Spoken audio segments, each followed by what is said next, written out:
Hi മകളെ, വളരെയധികം സന്തോഷത്തോടു കൂടി നമ്മൾ ഇതാക്കുന്ന പുതുവർഷത്തെ നമ്മൾ ആഘോഷമാക്കുകയാണ്. നിങ്ങൾക്കറിയാം, നിങ്ങളെ സംബന്ധിച്ചിടത്തോളം ഏറ്റവും വലിയ കാര്യം എന്താണെന്ന് വെച്ചാൽ അത് SSLCയിൽ ഫുൾ മാർക്ക് നേടുക എന്നത് തന്നെയാണ്. അവിടെയാണ് പല കുട്ടികൾക്കും ടഫ് ആയിട്ടുള്ള ഒരു സബ്ജക്റ്റ് ആയിട്ടുള്ള മാത്തമാറ്റിക്സ് നിങ്ങളുടെ മുന്നിലേക്ക് എത്തുന്നത്. സോ മാത്തമാറ്റിക്സിൽ ഫുൾ A+ നേടാൻ വേണ്ടിയിട്ടും അതോടൊപ്പം തന്നെ ഫുൾ മാർക്ക് ഫൂഫ് അടിക്കാൻ വേണ്ടിയിട്ടും നമ്മളൊരു പുതിയ സീരീസുമായിട്ട് വരികയാണ്. സോ ഏറ്റവും നന്നായിട്ട് നിങ്ങൾ ഇത് എഫക്റ്റീവായിട്ട് യൂസ് ചെയ്യുക. ഒരുപാട് കുട്ടികൾ പറയാറുണ്ട്, സാറിൻ്റെ എല്ലാ വീഡിയോകളും ഞങ്ങൾ കാണാറുണ്ട്, എല്ലാം ഒന്നുപോലും വിടാതെ കാണാറുണ്ട്. തീർച്ചയായിട്ടും അതിനുള്ള റിസൾട്ട് നിങ്ങൾ കിട്ടുക തന്നെ ചെയ്യും. ഒരുപാട് കുട്ടികൾ പലതരത്തിലുള്ള മെസ്സേജുകൾ നമ്മുടെ മുന്നിലേക്ക് എത്തിച്ചിട്ടുണ്ട്. സോ ഇന്ന് നമ്മൾ നിങ്ങളുടെ മുന്നിലേക്ക് ഇൻട്രൊഡ്യൂസ് ചെയ്യാൻ പോകുന്നത് മറ്റാരുമല്ല, അത് നമ്മുടെ ഡോക്ടർ സീരീസ് ആണ്.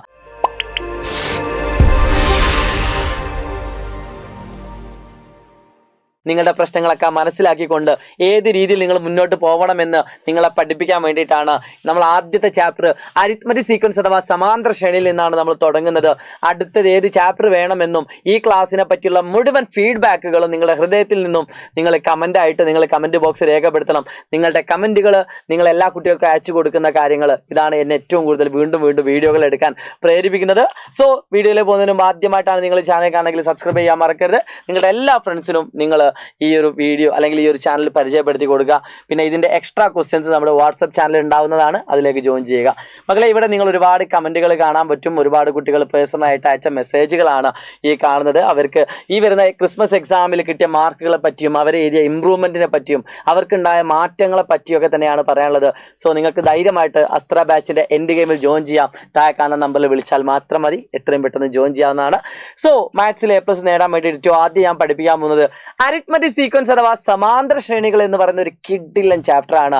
സോ എല്ലാവരും റെഡിയാണോ? അപ്പം എനിക്ക് പറയാനുള്ളത്, ഇതൊരു ചലഞ്ചാണ്. ഈ ചലഞ്ച് ഏറ്റെടുക്കാൻ നിങ്ങൾ തയ്യാറാണെങ്കിൽ മാത്രം, അങ്ങനെ ഞാൻ പറയുന്നില്ല, ചലഞ്ച് ഏറ്റെടുക്കാൻ നിങ്ങൾ തയ്യാറാവണം.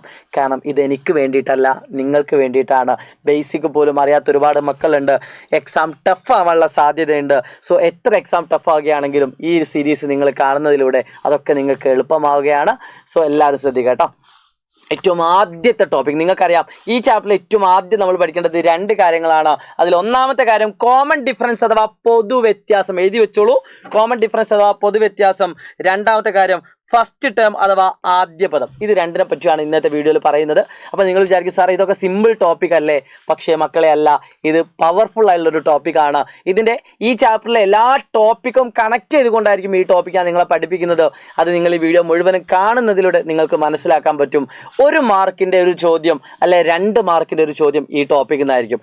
80 മാർക്കിൽ 2 മാർക്ക് ഞാൻ ഈ പഠിപ്പിക്കുന്ന ഈ ചെറിയ ടോപ്പിക്കിൽ നിങ്ങൾക്ക് കിട്ടും. പക്ഷേ അത് തന്നെ ഈ 2 മാർക്ക് നിങ്ങൾക്ക് കിട്ടിയില്ലെങ്കിൽ 5 മാർക്ക് നഷ്ടപ്പെടാനും ഈ ഒരൊറ്റ സ്റ്റെപ്പ് മതി. അതുകൊണ്ട് വീഡിയോ ഇമ്പോർട്ടൻ്റ് ആണ്, കാണാൻ മറക്കരുത്. ഏറ്റവും ആദ്യം എനിക്ക് പറയാനുള്ളത് ഇതാണ്, D = x2 - x1 എന്ന് പറയുന്ന ടോപ്പിക്. അതായത് ഒരു സമാന്തര ശ്രേണി തന്നു. ആ സമാന്തര ശ്രേണിയുടെ ഏറ്റവും സിമ്പിളായിട്ടുള്ളൊരു എക്സാമ്പിൾ പറയുകയാണെങ്കിൽ 1, 7, 13 എക്സെട്ര. ഇതിൻ്റെ D എത്ര എന്ന് സിമ്പിളായിട്ടുള്ളൊരു ചോദ്യം നിങ്ങൾക്ക് പരീക്ഷയ്ക്ക് പ്രതീക്ഷിക്കാം. അതിന് ആൻസർ എത്ര ഉള്ളൂ? 2ാമത്തെ ടേമിൽ നിന്നും 1ാമത്തെ ടേം കുറയ്ക്കുക. എല്ലാവർക്കും അറിയുന്നൊരു കാര്യമാണ്. 7ൽ നിന്നും 1 കുറയ്ക്കുക. ഇനി കോൺസെപ്റ്റിലേക്ക് വരാം മക്കളെ. ഏതൊരു ടേം തന്നാലും അതിൻ്റെ കോമൺ ഡിഫറൻസ് അറിയാമെങ്കിൽ, ഫോർ എക്സാമ്പിൾ നിങ്ങൾക്ക് ഇതിൻ്റെ 3ാമത്തെ പദം 10 ആണ് എന്നും കോമൺ ഡിഫറൻസ് 5 ആണ് എന്നും തന്നു. ഒരു ഉദാഹരണം, ഒരു സമാന്തര ശ്രേണിയുടെ 3ാമത്തെ ടേം 10, അതിൻ്റെ കോമൺ ഡിഫറൻസ് 5 ആണ് എങ്കിൽ നിങ്ങൾക്കറിയാം 4ാമത്തെ ടേം കാണാൻ എന്ത് ചെയ്താൽ മതി? ആ 10നോട് 1 തവണ D കൂട്ടുക, 15. 5ാമത്തെ ടേം കാണാൻ 2 തവണ D കൂട്ടുക, അപ്പോൾ 20 കിട്ടും അല്ലേ? 15നോട് 5, 5, 5, 5. ഇങ്ങനെ D കൂടിക്കൊണ്ടിരിക്കുന്നതിനെയാണ് നമ്മൾ അരിത്മെറ്റിക് സീക്വൻസ് അഥവാ സമാന്തര ശ്രേണി എന്ന് പറയാം. അപ്പോൾ എല്ലാവരും ആദ്യത്തെ കാര്യം മനസ്സിലാക്കുക, D കണ്ടുപിടിക്കാനുള്ള ഏറ്റവും സിമ്പിളായിട്ടുള്ള ഇക്വേഷൻ ആണ് x2 - x1. അതായത് ഒരു സമാന്തര ശ്രേണിയുടെ ഒരു പദത്തിൽ നിന്നും തൊട്ട് മുമ്പത്തെ പദം കുറയ്ക്കുക. അപ്പോൾ അതുമായിട്ട് പരീക്ഷയ്ക്ക് വന്നൊരു ക്വസ്റ്റ്യൻ ഞാൻ കാണിച്ചു തരാം. ഏത് രീതിയിലാണ് അത് പരീക്ഷയ്ക്ക് വരിക എന്ന് ഞാൻ ജസ്റ്റ് ഒന്ന് കാണിച്ചു തരാം. എല്ലാവരും ശ്രദ്ധിക്കുക കേട്ടോ. യെസ്, ഈ കാണുന്ന ക്വസ്റ്റ്യൻ എല്ലാവർക്കും അറിയാം. What is the common difference of this sequence? ഇതിൻ്റെ പൊതുവ്യത്യാസം എത്ര? അപ്പോൾ 23 13 കുറച്ചാൽ 10 ആണ്. അപ്പോൾ ഒന്നാമത്തെ ടോപ്പിക്ക് വെരി സിമ്പിളാണ്. അടുത്ത ചോദ്യം ഞാൻ കാണിച്ചു തരും കേട്ടോ മക്കളെ. അടുത്തൊരു കാര്യം നിങ്ങൾ എല്ലാവരും ശ്രദ്ധിക്കുക. യെസ്, രണ്ടാമത്തെ ഒരു കാര്യം ശ്രദ്ധിക്കുക. ഇതേ ടോപ്പിക്കിൽ നിന്നും പരീക്ഷയ്ക്ക് വന്ന മറ്റൊരു ക്വസ്റ്റ്യൻ ആണിത്. ആദ്യ പദം 6, ഒരു അരിത്മെറ്റിക് സീക്വൻസിൻ്റെ അഥവാ സമാന്തര ശ്രേണിയുടെ ഫസ്റ്റ് ടേം എന്താണ്? 6 ആണ്. അതിൻ്റെ കോമൺ ഡിഫറൻസ് എത്രയാണ്? 4 ആണ്. അങ്ങനെയാണെങ്കിൽ ആദ്യത്തെ 3 ടേമുകൾ ഇതാ 2 മാർക്കിൻ്റെ ചോദ്യം. നമുക്കറിയാം ആദ്യ പദം 6 അപ്പോൾ സെക്കൻഡ് ടേം എന്ന് പറഞ്ഞാൽ 6നോട് 1 D കൂട്ടുക, 6 + 4 10. അടുത്തത് പറഞ്ഞാൽ 6നോട് 2 D, 2 × 4 8, അപ്പോൾ 6 + 8 14. അപ്പം വേണമെങ്കിൽ ഇങ്ങനെ അങ്ങ് എഴുതി പോയാൽ മതി. 2 മാർക്ക് പോക്കറ്റിലാണ്. ഓക്കെ ആണല്ലോ, സിമ്പിൾ ആണല്ലോ ഐഡിയ എന്ന് പറയുന്നത്.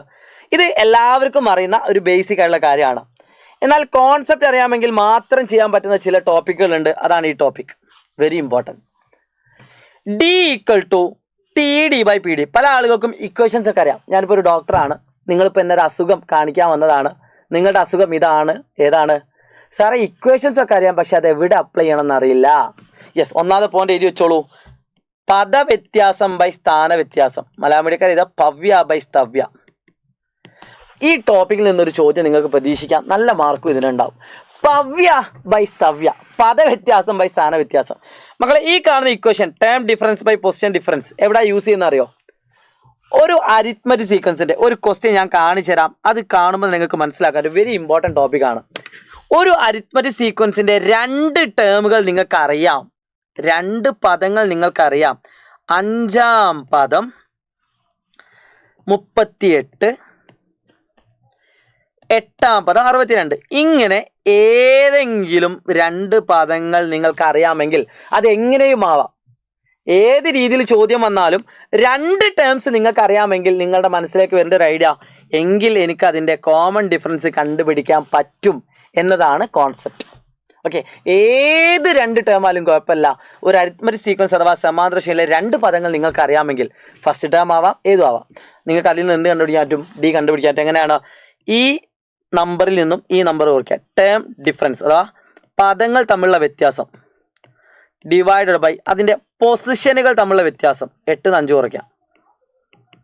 അപ്പോൾ എത്ര കിട്ടും? 62-ൽ നിന്നും 38 കുറച്ചാൽ 38 5 40 25 സോറി 24 8 ന്ന് 5 കുറച്ചാൽ 3 അല്ലേ? 38 4 42 52 62. അപ്പോൾ 24/3 എത്രയാണ്? 8. ഓക്കെ, സോ ഈ കാണുന്ന അരിത്മെറ്റിക് സീക്വൻസിൻ്റെ പൊതുവ്യത്യാസം അഥവാ കോമൺ ഡിഫറൻസ് എന്ന് പറയുന്നത് 8. അടുത്തൊരു ചോദ്യം ശ്രദ്ധിച്ചേ മക്കളെ, അതാണ് കോൺസെപ്റ്റ്, വെരി ഇമ്പോർട്ടൻ്റ് ആണ്. സ്റ്റാർ ഇട്ട് വെച്ചോളൂ. Will the difference between any 2 terms of this sequence B 100? ഇത് ഇമ്പോർട്ടൻറ്റ് ക്വസ്റ്റ്യനാണ്. ഈ ശ്രേണിയിലെ ഏതെങ്കിലും 2 പദങ്ങളുടെ വ്യത്യാസം 100 ആകുമോ? മക്കളെ, ഇതിൻ്റെ ആൻസർ നിങ്ങൾക്ക് കിട്ടണമെങ്കിൽ തീർച്ചയായിട്ടും നിങ്ങൾ അറിയേണ്ട ഏറ്റവും ഇമ്പോർട്ടൻ്റ് ആയിട്ടുള്ള ഇക്വേഷൻ ഏതാണെന്നറിയോ? അത് ഇതാണ്. ഇതിൻ്റെ കോൺസെപ്റ്റ് ഇത്രേ ഉള്ളൂ. ഏതെങ്കിലും 2 പദങ്ങൾ തമ്മിലുള്ള വ്യത്യാസം എന്താവുമെന്നാണ്, 100 ആവുമെന്നാണ് ചോദിച്ചത്. അപ്പോൾ ആ ഇക്വേഷൻ ഇവിടെയാണ്. ഈ കാണുന്ന പൊസിഷൻ ഡിഫറൻസ് എന്തായിരിക്കണം? D കൊണ്ട് ഡിവൈഡ് ചെയ്യാൻ പറ്റണം, അല്ലെങ്കിൽ ടേം ഡിഫറൻസിന് നമുക്ക് എന്താക്കാൻ പറ്റണം? D കൊണ്ട് ഡിവൈഡ് ചെയ്യാൻ പറ്റണം. അതായത് ഇവ തമ്മിലുള്ള വ്യത്യാസം 100 ആവുമെന്നാണ് ചോദിച്ചത്. അപ്പോൾ TD എന്ന് പറയുന്നത് വ്യത്യാസം 100 ആവണമെങ്കിൽ നമുക്ക് എന്താവണം? ഈ D കൊണ്ട് അതിനെ ഡിവൈഡ് ചെയ്യാൻ പറ്റണം. അപ്പോൾ ഈ കാണുന്ന PD നമ്മൾ എന്ത് ചെയ്യുന്നു? ഇങ്ങോട്ട് കൊണ്ടുവരുന്നു. ബൈ സിമ്പിളായിട്ട് പറയുകയാണെങ്കിൽ ഇത്രേ ഉള്ളൂ. നിങ്ങൾക്ക് ആ നമ്പറിനെ D കൊണ്ട് എന്താക്കാൻ പറ്റണം? ഡിവൈഡ് ചെയ്യാൻ പറ്റണം. അല്ലെങ്കിൽ 5ൻ്റെ മൾട്ടിപ്പിൾ ആയിട്ട് നിങ്ങൾക്ക് Dൻ്റെ മൾട്ടിപ്പിൾ ആയിട്ട് നിങ്ങൾക്ക് എന്താക്കാൻ പറ്റണം? 100നെ എഴുതാൻ പറ്റണം. നമുക്കറിയാം ഒന്നാമത്തെ ചോദ്യത്തിൽ D എന്ന് പറയുന്നത് 8 അല്ലേ?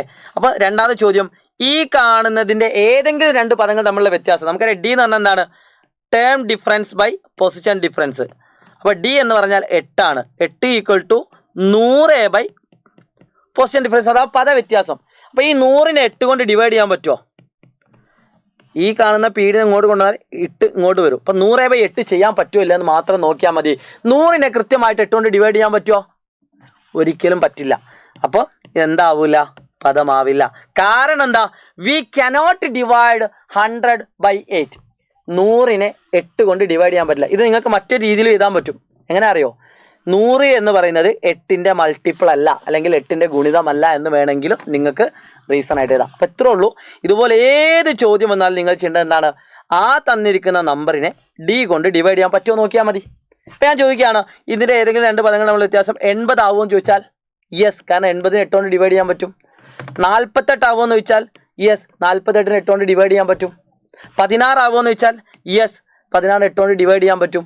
21 ആവുമോ? നോ, 21നെ 8 കൊണ്ട് ഡിവൈഡ് ചെയ്യാൻ പറ്റില്ല. അപ്പം ഏതെങ്കിലും 2 പദങ്ങൾ തമ്മിലുള്ള വ്യത്യാസം വെരി ഇമ്പോർട്ടൻറ്റ്. വ്യത്യാസമാവുമെന്ന് വെച്ചാൽ നിങ്ങൾ അതിനെ ഡി കൊണ്ട് ഡിവൈഡ് ചെയ്യാൻ പറ്റുമോ മാത്രം നോക്കിയാൽ മതി. അത്ര ചെയ്താൽ അതിൻ്റെ ആൻസറാണ്. സോ ഐഡിയ ക്ലിയർ ആണെന്ന് വിചാരിക്കുന്നു. ഇനി ഇതേ ടോപ്പിക്കിൽ 2 കാര്യം കൂടി ഈ ടോപ്പിക്കിൽ നമുക്ക് പഠിക്കാനുണ്ട്. അതിൽ ഏറ്റവും പ്രധാനപ്പെട്ട ഒരു കാര്യം ശ്രദ്ധിക്കുക. ഈ രീതിയിൽ കുറച്ച് കാര്യങ്ങൾ നിങ്ങൾ മനസ്സിലേക്ക് കൊണ്ടുവരണം. മക്കളെല്ലാവരും ശ്രദ്ധിച്ചേ. ഇവിടെ ഞാൻ എന്താ എഴുതിയത്? ഇതൊരു ഇക്വേഷനാണ് അല്ലേ? ഈക്വൽ ടു ഉണ്ടെങ്കിൽ അതൊരു ഇക്വേഷനാണ്. ഇതെന്താ വായിക്കാന്നറിയോ? അവിടെയാണ് നമ്മൾ പല ആളുകൾക്കും മിസ്റ്റേക്ക് പറ്റാറുള്ളത്. ഇതുപോലെ ഇക്വേഷനൊക്കെ മാത്സ് കാണുമ്പോൾ എന്നെ പേടിയാവും. പക്ഷെ ശരിക്കും ഇതിൻ്റെ അർത്ഥം എന്താണെന്നറിയോ? ഇതൊരു സമാന്തര ശ്രേണിയിലെ 17ാമത്തെ പദമാണ്. ഇങ്ങനെ എഴുതി പോയിട്ട് 17ാമത്തെ പദം, ഇതിങ്ങനെ എഴുതി പോയിട്ട് 10ാമത്തെ പദം. അപ്പോൾ 17ാമത്തെ പദത്തിൽ നിന്നും 10ാമത്തെ പദം കുറയ്ക്കുകയാണെങ്കിൽ ഇതിൻ്റെ ഇടയിൽ എത്ര ഡി ഉണ്ടാവും? 17ൽ നിന്ന് 10 കുറച്ചാൽ എത്ര? 7 ഡി ഉണ്ടാവും. അപ്പോൾ 10ാമത്തെ പദം കഴിഞ്ഞിട്ട് 1 D, 2 D, 3 D, 4 D, 5 D, 6 D, 7 D. ഇതല്ല കേട്ടോ, 7 ഡി കഴിഞ്ഞിട്ടാണ് 17ാമത്തെ പദം വരുന്നത് അല്ലേ? 1, 11, 12, 13, 14, 15, 16, 17. 7ാമത്തെ ആ ഒരു വ്യത്യാസം 17ൽ നിന്നും 10 കുറച്ചാൽ എത്രയാണ്? 7 ആണ്. സോ 7 ഡി ആണ്. അപ്പോൾ ഈ ഒരു കോൺസെപ്റ്റും വെരി ഇമ്പോർട്ടൻ്റ് ആണ്. 50ൽ നിന്നും 33 കുറച്ചാൽ എത്ര? 50ൽ നിന്നും 33 കുറച്ചാൽ 17 ആണ്. സോ 17 ഡി വരും. ഓക്കെ, 50ൽ നിന്നും 33 കുറച്ചാൽ എത്രയാണ്? 17 ആണ്. So 17 D. അപ്പോൾ ഈ ഒരു കോൺസെപ്റ്റ് ഒരു A+ ലെവൽ ടോപ്പിക്കാണ്. A+ ലെവൽ ഞാൻ കാണിച്ചുതരാം എങ്ങനെയാണെന്നുള്ളത്. ഇനി തന്നെ നമുക്ക് വേണമെങ്കിൽ തിരിച്ചും പറയാം. ഈ മൈനസിന് ഇങ്ങോട്ട് എടുത്താൽ എന്താവും? പ്ലസ് ആവും. അപ്പോൾ x10 സമം 17 മൈനസ് 7 എന്ന് എഴുതാം അല്ലേ? 17 മൈനസ് 7 എന്ന് വേണമെങ്കിൽ എഴുതാം. ഇനി വേണമെങ്കിൽ 7 ഡി പ്ലസ് x10 സമം 17 എന്ന് എഴുതാം.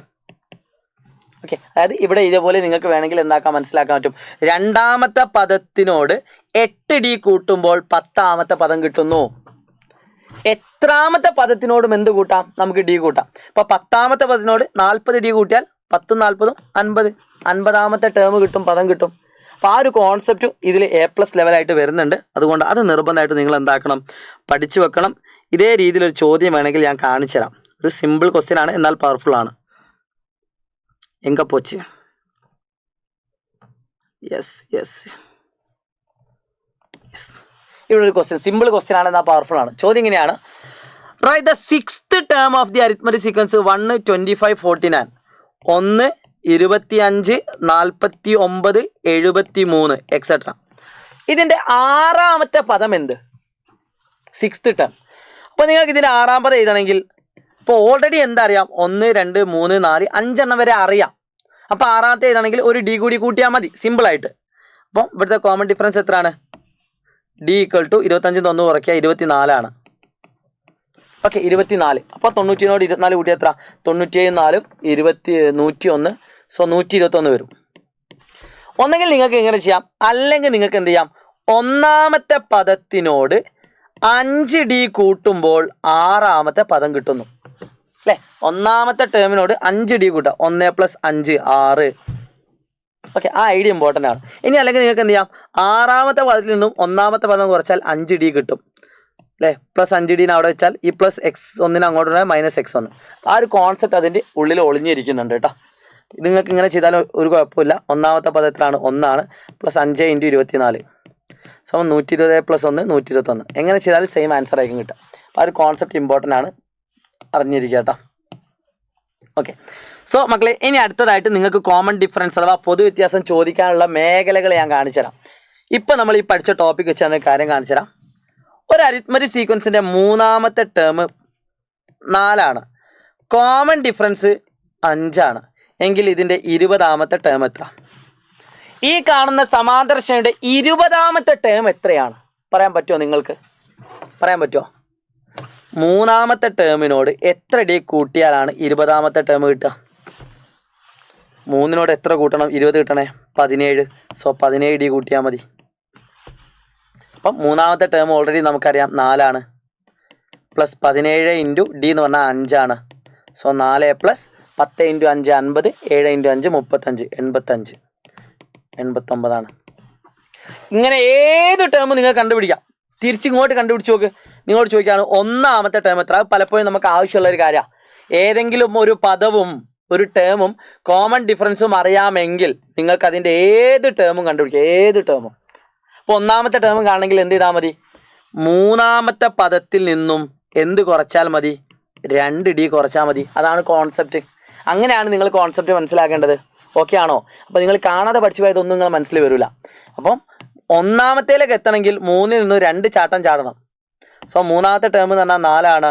4 minus 2 into D 2 into 5 so 4 minus 10 സമം -6. ഇതാണ് ഐഡിയ കേട്ടോ. അപ്പോൾ ഇത് ഏറ്റവും പ്രധാനപ്പെട്ട ഒരു A+ ലെവൽ ഐഡിയ ആണ്. അതുകൊണ്ട് നിങ്ങൾ മിസ്സാക്കരുത്. സോ ഇനി 2 കാര്യം കൂടി ഈ ടോപ്പിക്കിൽ നിന്ന് എനിക്ക് പഠിപ്പിക്കാനുണ്ട്. ആ 2 കാര്യങ്ങൾ എന്താണെന്ന് വെച്ചാൽ, ഇപ്പം ഞാൻ നിങ്ങളോട് പറഞ്ഞു കോമൺ ഡിഫറൻസ് ഏതൊക്കെ രീതിയിൽ ചോദിക്കും. അതിൽ ഒന്നാമതായിട്ട് നിങ്ങൾ പഠിക്കേണ്ടത് second term minus first term. രണ്ടാമതായിട്ട് നിങ്ങൾ പഠിക്കേണ്ടത് 2 പദങ്ങൾ അറിയാമെങ്കിൽ അത് ഏത് രീതിയിലും ആവാം. നിങ്ങൾക്ക് അതിൽ നിന്ന് ഡി കണ്ടുപിടിക്കാൻ ഒരു പണിയില്ല. Term difference by position difference, പദവ്യത്യാസം ബൈ സ്ഥാന വ്യത്യാസം. മൂന്നാമതായിട്ട് നിങ്ങൾ പഠിക്കേണ്ടത് ഏതെങ്കിലും പദങ്ങൾ തമ്മിലുള്ള വ്യത്യാസം ഏതെങ്കിലും നമ്പർ ആവുമോ എന്ന് ചോദിച്ചാൽ നിങ്ങൾ എന്ത് ചെയ്താൽ മതി, അതിനെ കോമൺ ഡിഫറൻസ് കൊണ്ട് ഡിവൈഡ് ചെയ്യാൻ പറ്റുമോ നോക്കിയാൽ മതി. അപ്പോൾ ഈ 3 പോയിന്റ് നിങ്ങൾ പഠിച്ചു വെക്കുക. ഇനി 2 പോയിന്റ് കൂടി കഴിഞ്ഞാൽ ഈ ഒരു എപ്പിസോഡ് ഇവിടെ കഴിയും. ആ കാര്യം ഇതാണ് കാണുന്നത്. അതായത് നിങ്ങൾക്കൊരു സമാന്തര ശ്രേണിയുടെ ഓൾജിബ്രൈക് ഫോം തരും, ബീജഗണിത രൂപം, പൊതുരൂപം എന്നൊക്കെ പറയും. ഇത് തന്നുകൊണ്ട് നിങ്ങളോട് ആദ്യം ചോദിക്കുന്ന ചോദ്യം ചിലപ്പം ഇതിൻ്റെ ഡി എത്ര എന്നായിരിക്കും. ഒരു പണിയുമില്ല, എന്നിൻ്റെ കൂടെയുള്ള നമ്പർ ഏതാണോ അതാണ് ഡി. ഇപ്പോൾ ഇതിൻ്റെ ഡി എത്ര? -2. ഇതിൻ്റെ ഡി എത്ര? എന്നിൻ്റെ കൂടെ 1 ഉള്ളത്. സോ ഡി = 1 ആണ്. ഐഡിയ ക്ലിയർ ആണല്ലോ. ഇപ്പോൾ ഇതേ ചോദ്യം നിങ്ങളോട് ഇങ്ങനെ ചോദിക്കുകയാണെങ്കിൽ പരീക്ഷയ്ക്ക് ഒന്നൊരു ക്വസ്റ്റ്യനാണ്. എങ്ങനെ നിങ്ങൾ ആൻസർ പറയും? xn = 3n + 2. 2 മാർക്കിന് ചോദിച്ച ചോദ്യം. ഇതിൻ്റെ ആദ്യ പദം എത്ര, പൊതുവ്യത്യാസം ഡി എത്ര, കോമൺ ഡിഫറൻസ് എത്ര. അപ്പോൾ ഡി = എത്ര? എൻ്റെ കൂടെയുള്ള നമ്പർ 3.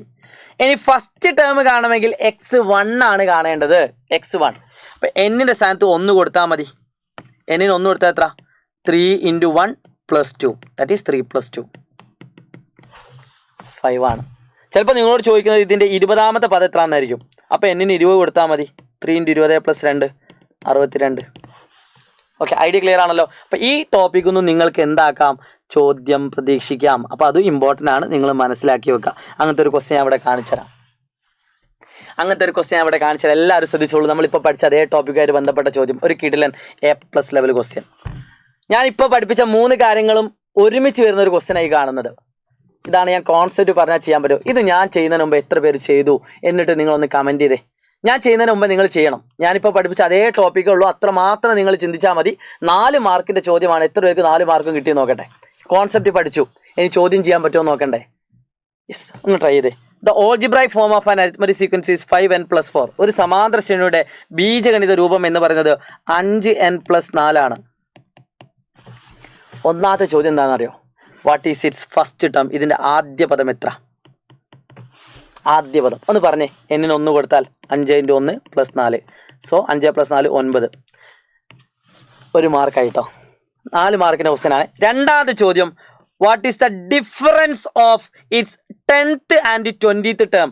ഇതിൻ്റെ 20ാം പദത്തിൻ്റെയും 10ാം പദത്തിൻ്റെയും വ്യത്യാസം എത്ര? 20ാം പദത്തിൻ്റെയും 10ാം പദത്തിൻ്റെയും വ്യത്യാസം എത്ര? മക്കളെ, 20ാം പദത്തിൽ നിന്നും 10ാം പദം കുറച്ചാൽ എന്ത് കിട്ടും? നിങ്ങൾക്കറിയാം, 20ാം പദത്തിൽ നിന്നും 10ാം പദം കുറച്ചാൽ എത്ര ഡിയാ കിട്ടുക? 20 10 കുറച്ചാൽ എത്രയാ? 10 ഡി. ഈ കോൺസെപ്റ്റ് മനസ്സിലേക്ക് വരണം, ഈ ഒരു ഐഡിയ വരണം. ഐഡിയ കിട്ടിയോ? എത്രയൊക്കെ? ഇനി ആൻസർ പറഞ്ഞോ. ഈ കാണുന്ന ക്വസ്റ്റ്യനിൽ ഡി നമുക്ക് തന്നിട്ടില്ല, പക്ഷേ ഡി നിങ്ങൾക്ക് കാണാൻ പറ്റും. ഡി എത്രയാണ്? എന്നിൻ്റെ കൂടെയുള്ള നമ്പർ 5 ആണ്. സോ 10 × 5 50. ഇതാണ് ബുദ്ധി ഉപയോഗിക്കുന്ന കുട്ടികൾ ആൻസർ ചെയ്യാം. ബുദ്ധി ഉപയോഗിക്കാത്ത കുട്ടി എന്താ ചെയ്യാറിയോ? ബുദ്ധി ഉപയോഗിക്കാത്ത കുട്ടി ഇതിൽ നിന്നും 20ാം പദം കണ്ടുപിടിക്കും. 5 × 20 100, 100 + 4 104. 10ാം പദം കണ്ടുപിടിക്കും. 5 × 10 50, 54. എന്നിട്ട് അത് തമ്മിൽ അങ്ങ് കുറയ്ക്കും. അപ്പം 104-ന് 54 കുറയ്ക്കാം, സമയത്ത് തൊട്ട് 50 കിട്ടും. അങ്ങനെ ചെയ്താലും ഫുൾ മാർക്കാണ്. പക്ഷേ ആ കുട്ടി 1 2 3 4 5 സ്റ്റെപ്പ് എഴുതണം. പഠിക്കുന്ന കുട്ടിക്ക് ഒറ്റ സ്റ്റെപ്പ് മതി. x20 - x10 that is 10 D. ആൻസറായി. ഇതാണ് നമ്മൾ യൂസ് ചെയ്യേണ്ടത്. ഇങ്ങനെയാണ് നമ്മൾ ചിന്തിക്കേണ്ടത്. സോ കോമൺ ഡിഫറൻസ് എന്ന് പറഞ്ഞ ക്വസ്റ്റ്യൻസ്. ഇനി അടുത്തൊരു ചോദ്യം ഉണ്ട്, അതാണ് നിങ്ങൾക്ക് കിട്ടുന്നത്. Can the difference of any 2 terms of the sequence is 368? ഈ ഏതെങ്കിലും 2 പദങ്ങൾ തമ്മിലുള്ള വ്യത്യാസം 368 ആവുമോ? 368 ആവണമെങ്കിൽ എന്താ കണ്ടീഷൻ? അതിനെ കോമൺ ഡിഫറൻസ് കൊണ്ട് ഡിവൈഡ് ചെയ്യാൻ പറ്റണം. നമുക്കറിയാം 368-ന് എന്താക്കാൻ പറ്റില്ല? 368-നെ 5 കൊണ്ട് ഡിവൈഡ് ചെയ്യാൻ പറ്റില്ല. സോ അതിൻ്റെ വ്യത്യാസം എന്താവില്ല? 368 ആവില്ല. സിമ്പിളാണ്, പവർഫുള്ളാണ്. സോ ഈ മുഴുവൻ മാർക്കും കിട്ടിയ കുട്ടികൾ പ്രത്യേകമായിട്ട് കമൻറ്റ് ചെയ്യണം കേട്ടോ. ആ കോൺസെപ്റ്റ് പഠിച്ചിട്ടുണ്ടെങ്കിൽ നിങ്ങൾക്ക് കിട്ടും. സോ ലാസ്റ്റ് ആൻഡ് ഫൈനൽ മക്കളെ, ഇന്ന് ഞാൻ എടുക്കാൻ പോകുന്ന ടോപ്പിക്കിൻ്റെ ഏറ്റവും അവസാനത്തെ ഭാഗമാണ്. ഇതുപോലെ തുകയുടെ ബീജഗണിത രീതി തരും. തുക, സമ്മ്. നമുക്ക് തൊട്ടുമുമ്പ് തന്നെ എന്താ, ഓൾജിബ്രായിക് ഫോം, എന്തിൻ്റെ, അരിത്മറ്റിക് സീക്വൻസിൻ്റെ സമാന്തര ശ്രേണിയുടെ ഓൾജിബ്രായിക് ഫോമാണ് തന്നത്. എന്നിട്ട് ഡി കാണാൻ പറഞ്ഞാൽ അതിൻ്റെ കൂടെയുള്ള നമ്പർ അങ്ങ് എഴുതിയാൽ മതി. എന്നാൽ സമ്മ് തന്നിട്ട് തുകയുടെ ബീജഗണിതം എങ്ങനെ തുക എന്ന് മനസ്സിലാക്കാൻ അറിയോ? അതിൽ n² ഉണ്ടാവും, മറ്റേതിൽ n മാത്രമേ ഉണ്ടാവുള്ളൂ, n² ഉണ്ടാവില്ല. അപ്പോൾ n² ഉണ്ടെങ്കിൽ ഉറപ്പിച്ചോ അതെന്താണ്, തുകയുടെ ബീജഗണിതം അഥവാ സമ്മിൻ്റെ ഓൾജിബ്രായിക് ഫോമാണ്. അപ്പോൾ അങ്ങനെ തന്നുകൊണ്ട് ഇതിൻ്റെ എഫ് എത്ര, ഇതിൻ്റെ ഡി എത്ര എന്നൊരു ക്വസ്റ്റ്യൻ വന്നാൽ നിങ്ങൾ ഒരു പണിയുമില്ല മക്കളെ. സമ്മാണ് തന്നതെങ്കിൽ ഇതിൻ്റെ ഇരട്ടിയായിരിക്കും എന്തുണ്ടാവുക, കോമൺ ഡിഫറൻസ് ഉണ്ടാവുക കേട്ടോ. സമ്മാണ് തന്നെങ്കിൽ അതിൻ്റെ ഇരട്ടിയായിരിക്കും കോമൺ ഡിഫറൻസ് ഉണ്ടാവുക. ഫസ്റ്റ് ടേം തന്നാൽ സദാ പോലെ n-ന് 1 കൊടുത്താൽ മതി. n-ന് 1 കൊടുത്താൽ ആദ്യത്തെ ഒരു പദത്തിൻ്റെ തുക അത് ആദ്യ പദം തന്നെയാണ്. So 3 × 1² plus 2 × 1. 3 × 1² എന്നാൽ 3 ആണ്, 2 × 1 എന്നാൽ 2 ആണ്, 5 കിട്ടും. ഓക്കെ, അടുത്തൊരു ക്വസ്റ്റ്യൻ ശ്രദ്ധിക്കുക. ഈ കാണുന്ന ക്വസ്റ്റ്യൻ അല്പം വെറൈറ്റി ആണ്. ഇവിടെ നിങ്ങൾക്ക് കാണാൻ പറ്റും മൈനസ് ആണുള്ളത്. ഇത് ശരിക്കും -1 ആണ്, -1. അപ്പോൾ ഈ കാണുന്ന അരിത്മറ്റിക് സീക്വൻസ് നമുക്കറിയാം. ഇവിടെ 3 ആണെങ്കിൽ അതിൻ്റെ ഇരട്ടിയാണ് ഇവിടെ ഡി ആയിട്ട് വരുന്നത്. സോ ഇവിടെ -1 ആണെങ്കിൽ അതിൻ്റെ ഡി എന്ന് പറഞ്ഞാൽ -1ൻ്റെ ഇരട്ടി -2 ആയിരിക്കും വരിക. ഇതിൻ്റെ ആദ്യ പദം എന്ന് പറഞ്ഞാൽ -1ൻ്റെ സ്ക്വയർ പ്ലസ് -1. -1ൻ്റെ സ്ക്വയർ പ്ലസ് -1. -1ൻ്റെ സ്ക്വയർ എത്ര, 1 ആണ്. 1 + -1, സോറി ആദ്യം പറഞ്ഞാൽ 1 + 1 ആണ്, -1 അല്ല, സോറി മക്കളെ ശ്രദ്ധിച്ചോളൂ. ആദ്യം പറഞ്ഞാൽ n-ന് 1 കൊടുക്കുക, S1. അപ്പം -1² plus 1 that is -1² 1. 1 + 1 that is equal to 2 ആണ് ഇതിൻ്റെ ആദ്യ പദം വരിക കേട്ടോ. 2. ഓക്കെ, സോ ഈ ഒരു ഐഡിയ വെച്ചുകൊണ്ട് നിങ്ങൾക്ക് എന്ത് ചെയ്യാൻ പറ്റും, ഏത് ചോദ്യത്തിന് ഉത്തരം ചെയ്യാൻ പറ്റും. സോ എല്ലാവരും ശ്രദ്ധിക്കുക. ഇന്നത്തെ ഈ ഒരു വീഡിയോനെ പറ്റിയുള്ള അഭിപ്രായങ്ങൾ നിങ്ങൾ കമൻറ്റ് ചെയ്യുക. ഇത് ഏറ്റവും ഇൻട്രസ്റ്റിംഗ് ആയിട്ടുള്ള ക്വസ്റ്റ്യൻ ഏതെന്ന് വെച്ചാൽ അത് ഇതാണ്. ഇത് നിങ്ങൾ ചെയ്യാൻ പറ്റിയിട്ടുണ്ടെങ്കിൽ നിങ്ങൾ മുഴുവൻ പഠിച്ചു. ഇതുപോലത്തെ ചോദ്യങ്ങൾ നിങ്ങൾ ഇനിയും പ്രാക്ടീസ് ചെയ്യുക. നിങ്ങൾക്ക് ഇനിയും ചോദ്യങ്ങൾ പ്രാക്ടീസ് ചെയ്യാനുള്ള ചോദ്യങ്ങളൊക്കെ നമ്മുടെ വാട്സപ്പ് ചാനലിൽ തരുന്നതാണ്. എല്ലാ ഫ്രണ്ട്സിനും അയച്ചു കൊടുക്കുക. അപ്പോൾ ഏറ്റവും ആദ്യത്തെ എപ്പിസോഡാണ്. ഇതിൽ നമ്മൾ പഠിച്ച കാര്യങ്ങൾ ഞാൻ ഒന്നുകൂടി റിപ്പീറ്റ് ചെയ്യുന്നു മക്കളെ. ഇന്ന് നമ്മൾ പഠിച്ചത് 3 കാര്യങ്ങളാണ് മെയിനായിട്ട് പഠിച്ചത്. അതിൽ ഹെഡിങ് ഇത്രേ ഉള്ളൂ, ഡിയും എഫും. ഇത് ഏതൊക്കെ രീതിയിൽ ചോദിക്കും? ഡി എന്ന് പറയുന്ന ടോപ്പിക്ക് നിങ്ങൾക്ക് ചോദിക്കുന്ന രീതികൾ ഞാൻ പറഞ്ഞുതരാം. ഒന്ന് സിമ്പിൾ ക്വസ്റ്റ്യൻ, ഒന്ന് 2 ടേമുകൾ അറിയാമെങ്കിൽ അത് ബേസ് ചെയ്തുകൊണ്ട് ഒരു ക്വസ്റ്റ്യൻ, പിന്നെ ഏതെങ്കിലും 2 പദങ്ങൾ തമ്മിലുള്ള വ്യത്യാസം ആവുമോ എന്നൊരു ക്വസ്റ്റ്യൻ, പിന്നെ അടുത്തൊരു ചോദ്യം സാധാരണ പോലെ ഓൾജിബ്രായിക് ഫോം അഥവാ ബീജഗണിത രൂപം തന്നുകൊണ്ട് നിങ്ങളോട് ഡി കാണാൻ ചോദിക്കും. പിന്നെ നിങ്ങൾക്ക് ചോദിക്കാൻ ചാൻസ് ഉള്ളത് ഇതുപോലത്തെ ഒരു ക്വസ്റ്റ്യൻ, അതായത് സമ്മ് തന്നിട്ട് തുകയുടെ ബീജഗണിത രൂപം തന്നിട്ട് ഇതിൻ്റെ ആദ്യത്തെ പദം എന്ത്, ഇതിൻ്റെ കോമൺ ഡിഫറൻസ് എന്ത് എന്ന് ചോദിക്കാം. അപ്പോൾ ഇതിൻ്റെ ആദ്യത്തെ പദം എന്താണ് എന്ന് നിങ്ങൾ കമൻറ്റ് ചെയ്യുക. ഇതിൻ്റെ കോമൺ ഡിഫറൻസ് അഥവാ പൊതു വ്യത്യാസം എന്താണെന്ന് നിങ്ങൾ കമൻറ്റ് ചെയ്യുക. ആദ്യത്തെ 20 പദങ്ങളുടെ തുക എന്ന് പറഞ്ഞാൽ S20 ആണ് കാണേണ്ടത്. ആദ്യത്തെ 20 പദങ്ങളുടെ തുക എന്ന് പറഞ്ഞാൽ n-ൻ്റെ സ്ഥാനത്ത് 20 കൊടുക്കുക. യെസ്, അപ്പോൾ അത് ഞാൻ പറഞ്ഞുതരാം. 20ൻ്റെ സ്ക്വയർ 40 ആണ്, 400 ആണ്. 400 + 40 440. സോ നിങ്ങൾ എന്ത് ചെയ്യുക, ഇത് 5 മാർക്കിൻ്റെ ഒരു ക്വസ്റ്റ്യൻ ആയിരുന്നു. 4 മാർക്ക് വരെ ഇത്ര ചെയ്താൽ നിങ്ങൾക്ക് കിട്ടും. അതിൽ ഡി ക്വസ്റ്റ്യൻ ഉണ്ട്, അത് 4ാമത്തെ ചാപ്റ്ററായിട്ട് ബന്ധപ്പെട്ടതാണ്. അപ്പോൾ നമ്മൾ പഠിപ്പിക്കാം. സോ ഇന്നത്തെ വീഡിയോനെ പറ്റിയുള്ള അഭിപ്രായങ്ങൾ നിങ്ങൾ കമൻറ്റ് ചെയ്യാൻ മറക്കില്ല എന്ന പ്രതീക്ഷയോടുകൂടി it's me Shahid Ramzan from Silent Learning. Wish you all the best guys. By.